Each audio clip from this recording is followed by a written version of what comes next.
I'm Rachel Lorne, 41 years old, founder and CEO of Cascade Axis, a logistics software company I built from the ground up over 8 brutal, relentless years. After everything I've fought for, the sleepless nights, the rejections, the deals earned without a drop of family support, I was genuinely looking forward to one thing: attending my younger brother Caleb's wedding. Despite a strained relationship defined by years of uneven treatment, I hoped this would mark a new chapter. I had no idea that a $28 million contract I'd signed with my brother's future father-in-law would become the backdrop for one of the most humiliating and clarifying moments of my life, because of one detail: where they chose to seat me. So, what would you do if your own family treated you like you were invisible? I was about to show them just how visible I could be. Before we dive into what really happened, I'd love to know where you're tuning in from. Drop your city or country in the comments. And if you've ever had to stand up for yourself in the face of family pressure, hit that like button and subscribe. I have a lot more stories where this came from, and you deserve to hear them. Now, let me take you back to where it all began. I grew up just outside Charleston, South Carolina, in a house that looked pulled from a catalog, and a family dynamic pulled from an outdated playbook.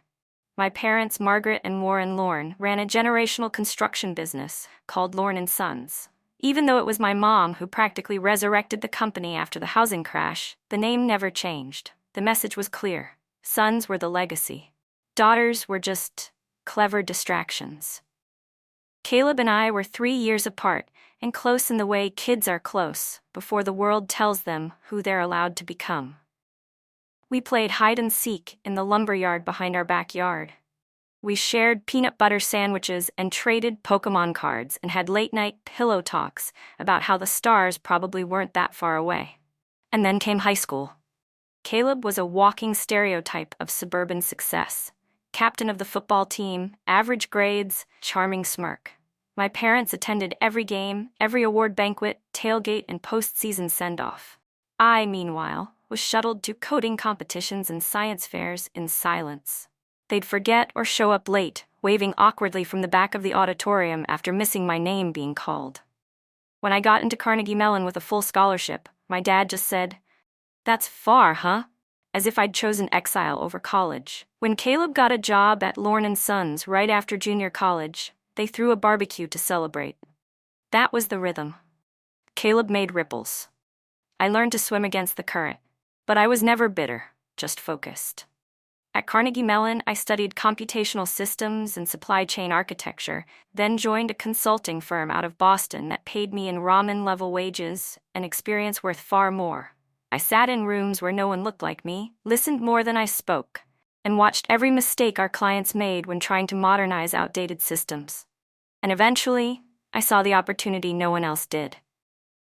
At 33, I took out a small business loan, drained my savings, and launched Cascade Axis, a platform that used AI to optimize logistics workflows for mid-sized manufacturers.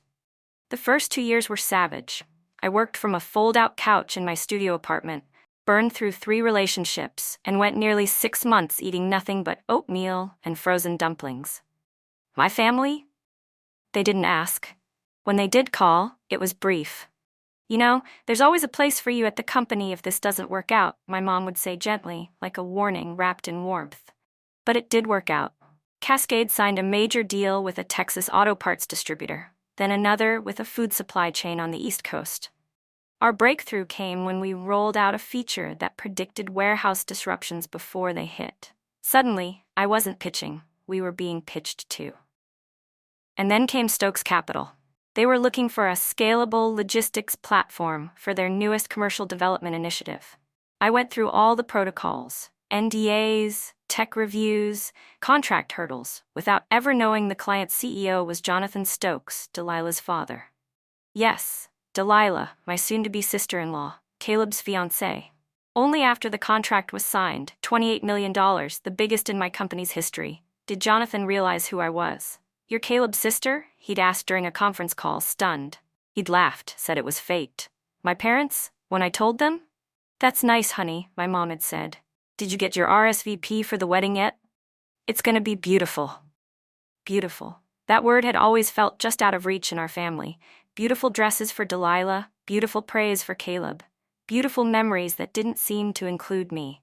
Still, I went into the wedding weekend with cautious optimism. I thought maybe, this time I'd be more than just the sister. Maybe they'd finally see me. I even brought someone, Andrew, a brilliant systems architect I'd been seeing quietly. He wasn't flashy, but he saw me. Not what I built, me.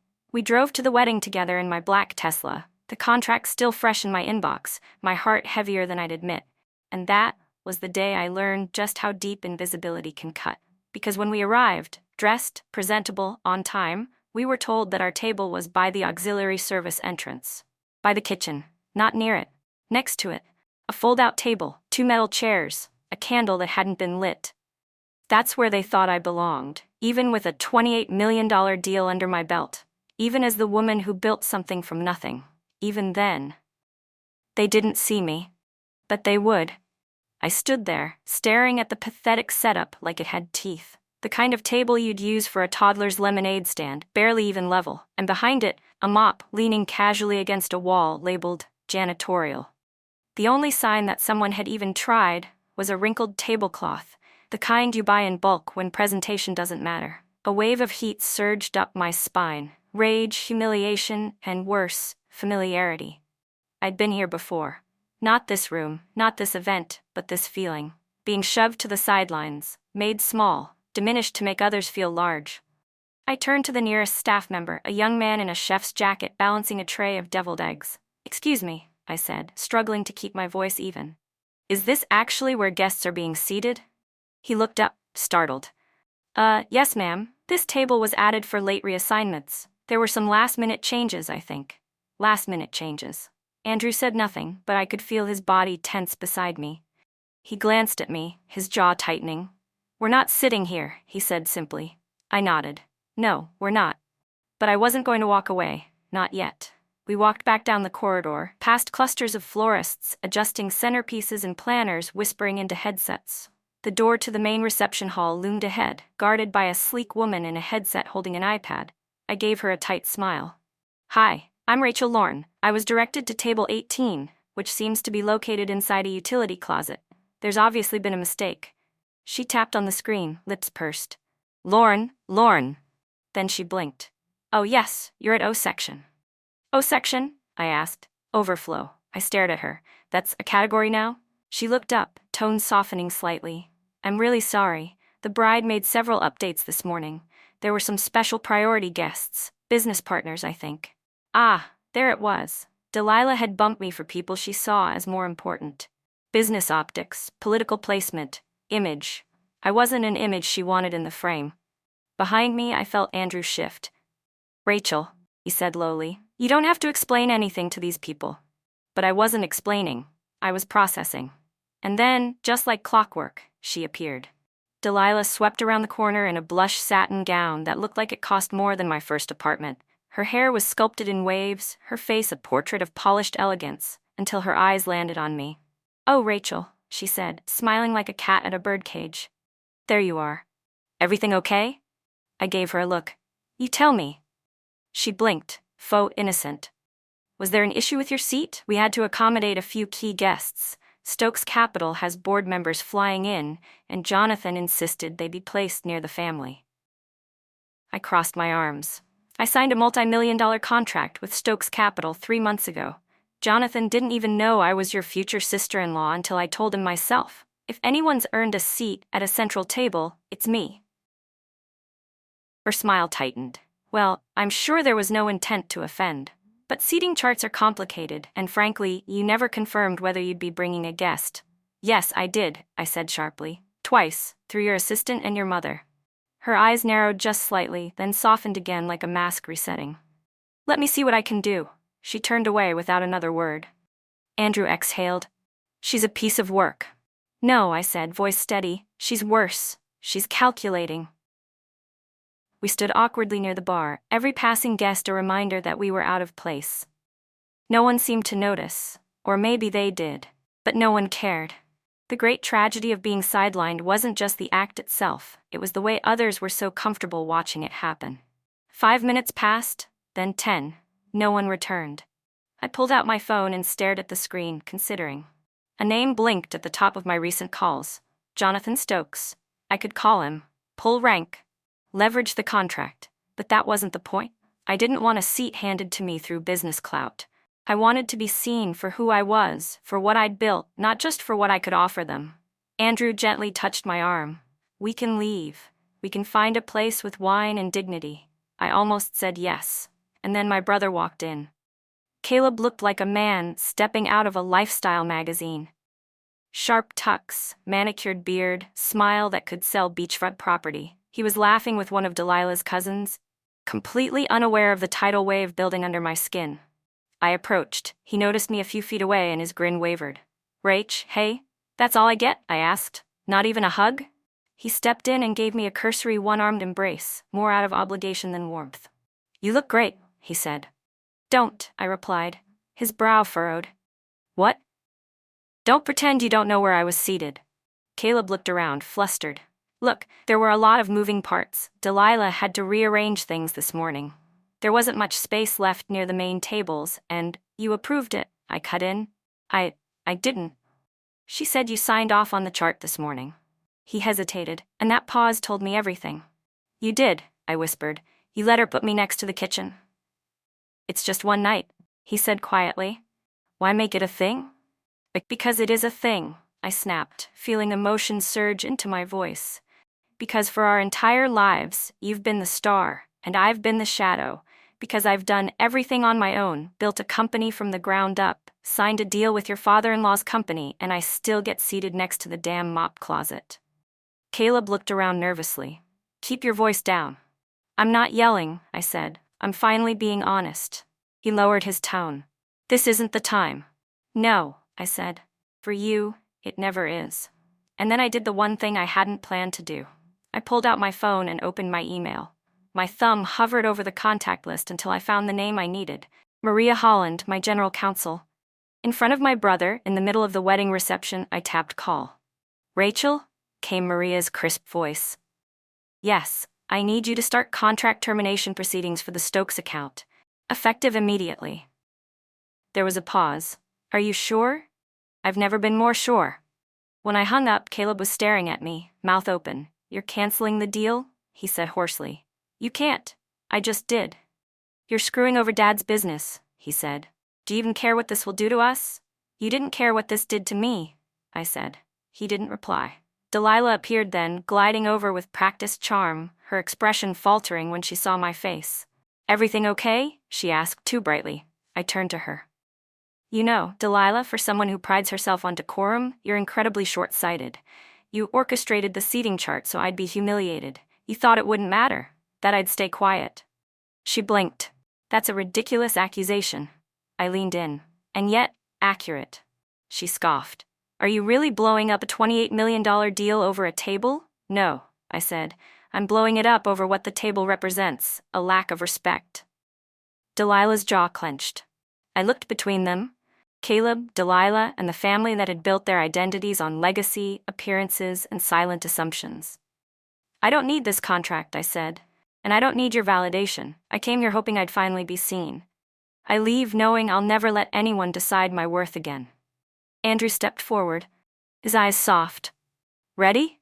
I nodded, and we walked out, past the chandeliers, past the champagne flutes and curated flower arrangements, back through the kitchen hallway, where the staff watched me go with a mix of sympathy and stunned curiosity. As I reached the car, my phone buzzed, a text from Jonathan Stokes. Rachel. Just heard something concerning. Please call me ASAP. I didn't reply. Not yet. For once, I wanted to sit with what I felt. Anger, release, pride. I'd always been the quiet one, the dependable one, the invisible one. But not anymore. We hadn't even pulled onto the main road before my phone rang again. Jonathan Stokes. I let it go to voicemail, twice. Andrew glanced over as he drove. He'll keep calling. I know. Want me to turn your phone off? No, I want to hear it ring. He didn't ask questions after that, just reached over and laced his fingers through mine as Asheville blurred past the windshield, all magnolia trees and mansion rooftops lit by golden hour light. I sat in silence, the adrenaline ebbing. The disbelief was giving way to something heavier, something closer to clarity. Not sadness, not regret, just a calm knowing it was done.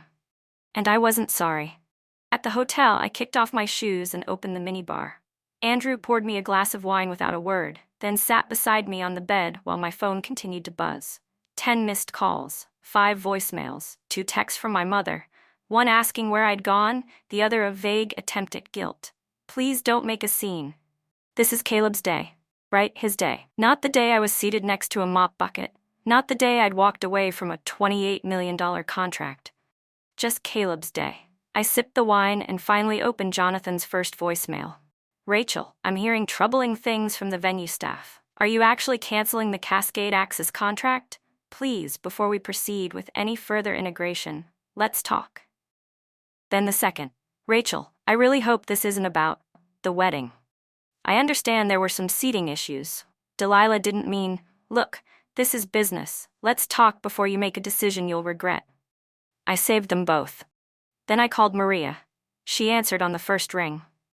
Already filed the termination notice, she said. Want to hear Jonathan Stokes's response? I raised an eyebrow. He replied already?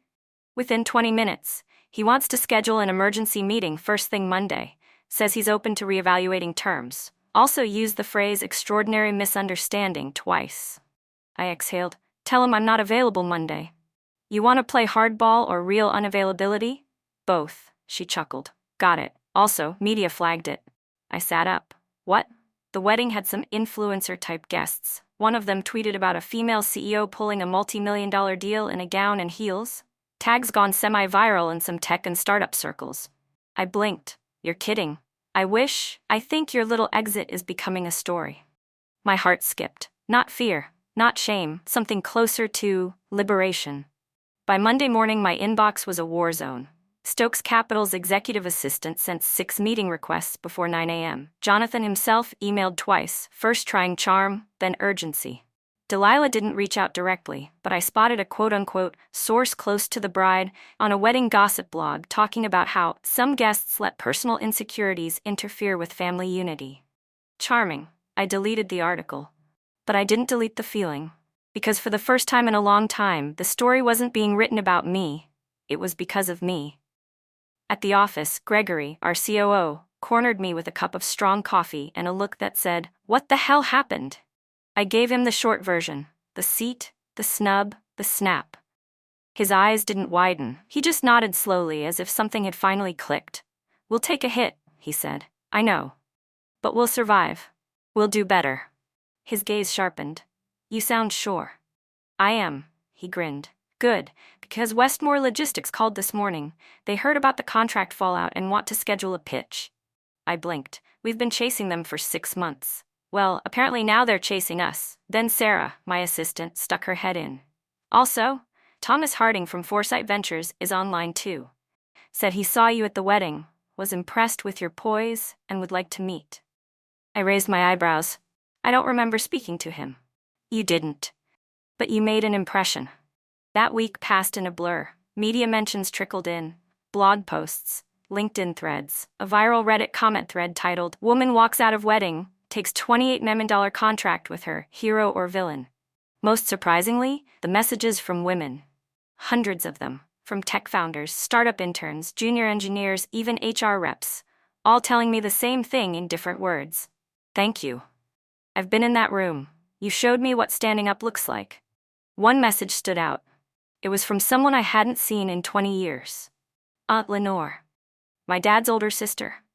She'd left the family before I turned 16.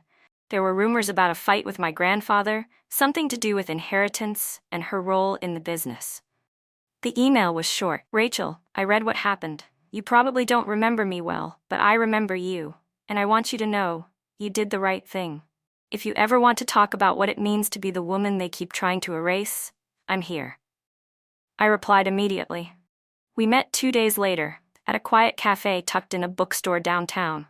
Lenore looked older, of course, hair gone fully silver, eyes sharp as ever, but she still had the same fierce aura I remembered from childhood. The one who wore black while everyone else wore pearls. She smiled when she saw me. So, she said, sliding a coffee toward me. You broke the Powell mold. I chuckled. I suppose I did. No. You shattered it. We talked for hours about how she'd co-founded a division in the family business only to have it stripped away and rebranded under Caleb's name after she left. About how Grandpa Powell believed only sons could lead. About how she'd walked away, built a life in private, and never looked back, until now. You did what I never had the leverage to do, she said. You took your power back, and you made them watch. It felt strange, hearing that from someone who had once felt like a ghost on the family tree. Strange, and yet, grounding. I hadn't just walked away from a bad seating chart. I'd walked away from a lineage of silent erasure. A week later, I sat across from Jonathan Stokes in a glass conference room, his legal team flanking him with tight lips and briefcases. He looked tired. Rachel, he began, I want to sincerely apologize for how things were handled at the wedding. I didn't nod. I didn't smile. I just waited. I didn't know what Delilah had done until afterward, and by then the damage was, well, done. But I want to make this right. He laid out new terms. Higher budget, extended contract, full integration authority, public statement of apology. It was generous and strategic. But I didn't answer right away. Instead, I opened a folder and slid it across the table. Inside, a list of new prospects, active contracts, a report from Westmore's pending deal. I don't need Stokes' capital, I said plainly. I built Cascade Axis to serve clients who treat us like partners, not vendors they can shuffle into side rooms. He exhaled. Rachel, are you saying there's no path forward? I paused. No, I'm saying if there is, it starts with a shift in power. I'm not saving your business, you're re-earning my trust. Silence, then he nodded, slow, respectful. I understand. He stood, extended a hand. I shook it, firmly. But this time, I didn't feel like I was taking anything. I felt like I was giving the terms. That night, back on my balcony, wine in hand, I told Andrew the full version. Every slight, every silent dinner at home where Caleb's football stats drowned out my college admissions, every skipped birthday, every forgotten launch announcement. He listened. Then he said, You were never invisible, Rachel. They just refused to see. I looked out over the city. Lights, traffic, buildings I'd helped optimize through tech no one in my family had ever bothered to understand. I think I was always waiting for permission, I said quietly. Waiting for them to say, You've earned it. And now? He asked. Now, I said, I give that to myself. By the end of the second week, our office calendar was wall to wall. Cascade Axis had received inbound interest from 4 companies we'd previously spent months chasing. 3 of them explicitly referenced the wedding situation, not as scandal, but as character. Apparently, word had spread that I was the CEO who walked out of a $28 million deal over principles. In an industry where most executives would crawl across broken glass for a headline contract, walking away wasn't weakness, it was leverage. One of the prospective clients, a German logistics conglomerate, scheduled a demo within 72 hours of hearing what had happened. I don't know exactly what you said at that wedding, their CTO told me over Zoom, but it told us everything we needed to know about how you run a company. I nodded, kept my expression steady. Inside, I felt a strange kind of peace. Something I hadn't known I was missing until it settled over me like warm light. We'd lost the Stokes account, yes, but we had found something more valuable, a reputation for integrity. And that wasn't something you could manufacture with press releases or branding campaigns. Gregory and Sarah, my right and left arms, had both pulled me aside at different moments just to say the same thing. You did the right thing. Those words mattered more than any contract. But the most unexpected fallout didn't come from investors, clients, or media. It came from my family. It started with an email from my mother. Subject: about what happened. The body of the message was tentative, polite, a few sentences about misunderstanding, how things got out of hand, and that she hoped we could all talk sometime soon. No real apology, no ownership. But for my mother, even sending that email was seismic. I let it sit for a day before replying. Let's talk. But it needs to be a real conversation, not just smoothing things over. She wrote back that night. Dinner? Just the family? Dinner happened on a Wednesday, 2 weeks after the wedding. We met at my parents' house, the same 2-story brick colonial I'd grown up in. The smell of roast chicken and rosemary bread hit me the second I stepped inside, my mother's peace offering in food form. She looked tired, but her hug was tighter than usual. My father was quieter than I expected.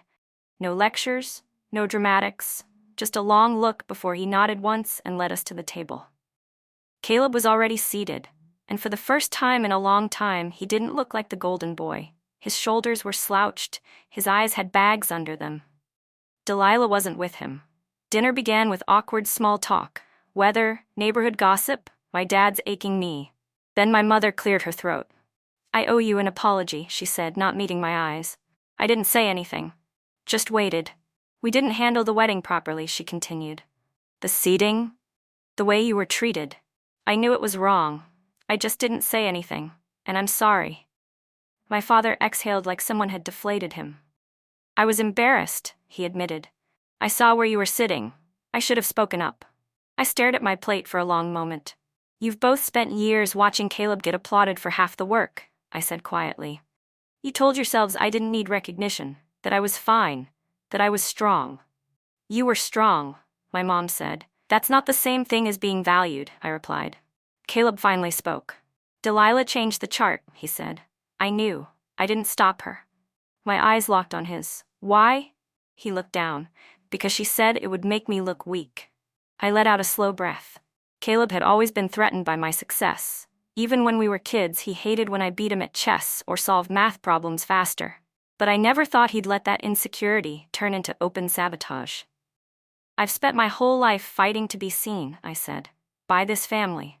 By you. And you used my absence from the spotlight to shine brighter." He didn't defend himself. That mattered. Not as much as I wanted, but more than I expected. After dinner, as I was getting ready to leave, my mom pulled me aside. "Whatever happens with Stokes Capital," she said, "just know we're proud of you. Even if we never said it the right way." I nodded.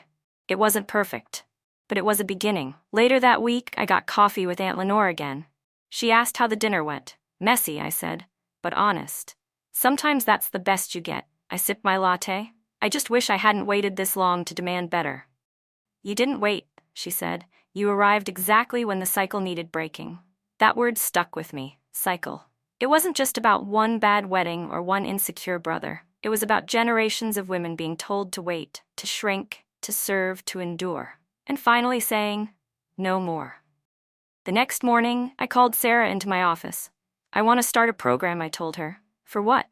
"For women like me, like Lenore, like the ones who messaged me last week." She tilted her head. "A mentorship program?" "Yes, but more than that, a space where women in male-dominated industries can talk about boundaries, visibility, building self-worth without waiting for permission." She smiled slowly. "Do you have a name for it?" I did. Visible. We launched the Visible initiative 3 months later. The first cohort had 15 women, founders, engineers, operations leads. They met weekly, in person and virtually, to share their stories, frustrations, and triumphs. We paired them with mentors, ran workshops, created a resource library, and started publishing essays under anonymous bylines. One of the first pieces was titled "The Kitchen Chair." It went viral. I didn't attach my name. I didn't need to. The story spoke for itself. But what happened next surprised even me. 3 different VC firms reached out asking to sponsor Visible. An editor from Fast Company emailed to request an op-ed. And then, quietly, on a Thursday evening just before dinner, my phone buzzed with a text from Delilah.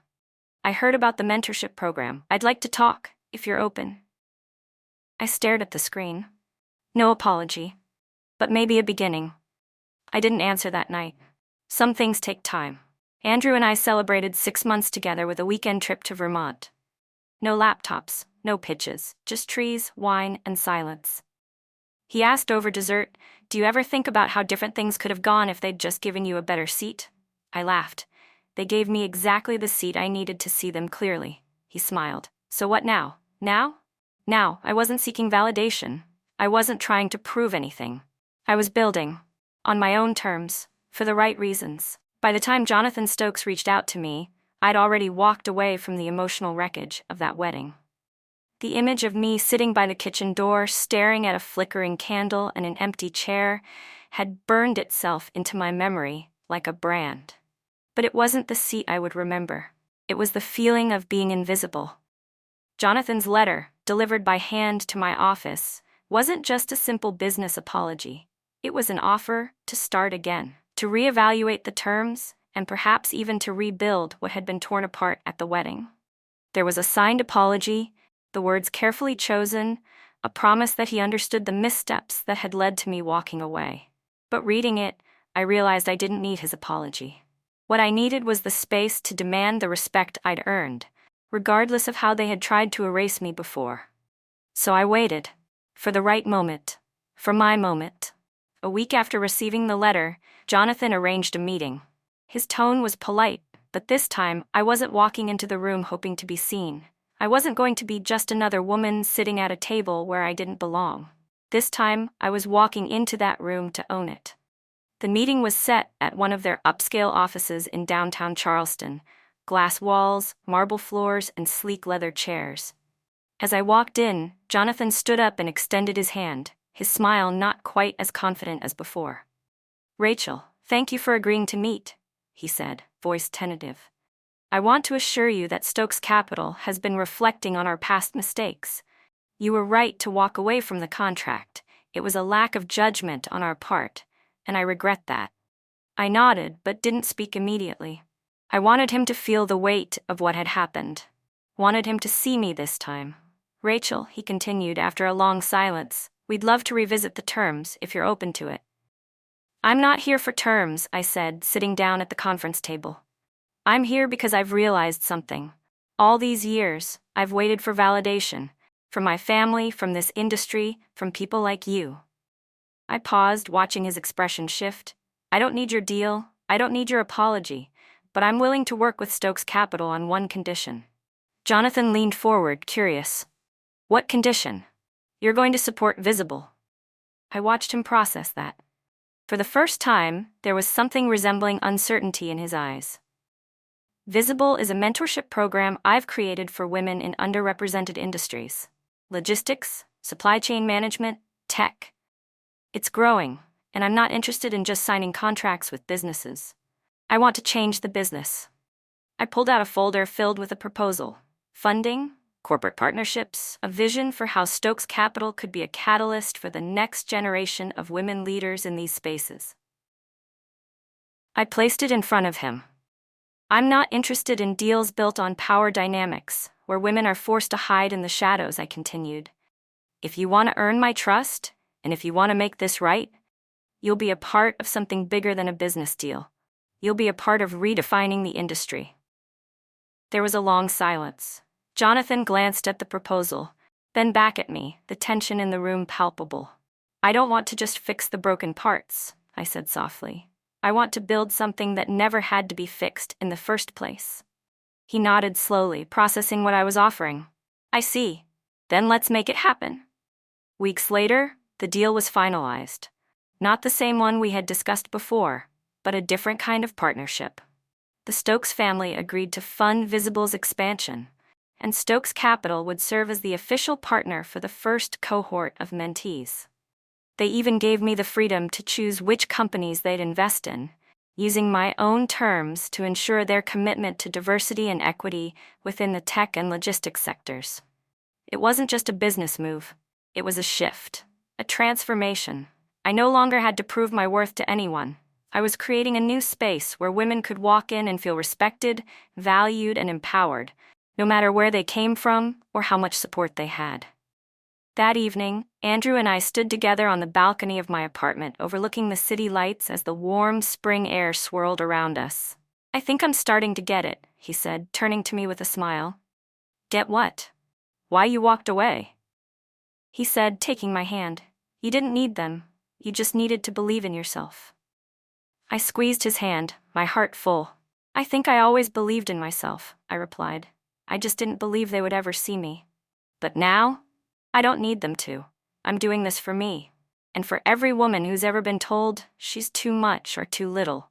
For every woman who's been seated in the back and told to be quiet."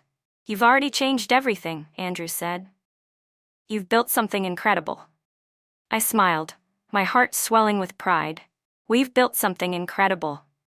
The Visible initiative now spans 5 cities.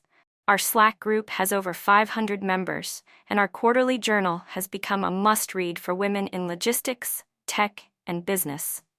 The mentorship program is in full swing, and we've just secured a partnership with a leading European tech firm to extend our reach internationally. What began as a painful lesson about standing up for myself has turned into a movement that's changing the industry. We're not just talking about representation anymore, we're creating it. And the next chapter? It's already in the works. If this story resonated with you, whether it's about family, standing up for yourself, or simply finding your own voice, I'd love to hear your thoughts in the comments below. Have you ever had a moment where you had to stand up for what you deserve? Or felt overlooked by the people who should have seen you for who you truly are? Don't forget to hit like if you enjoyed this video, and subscribe for more stories that inspire you to embrace your worth and take charge of your own journey. Together, we can change the way we support and respect each other in this world.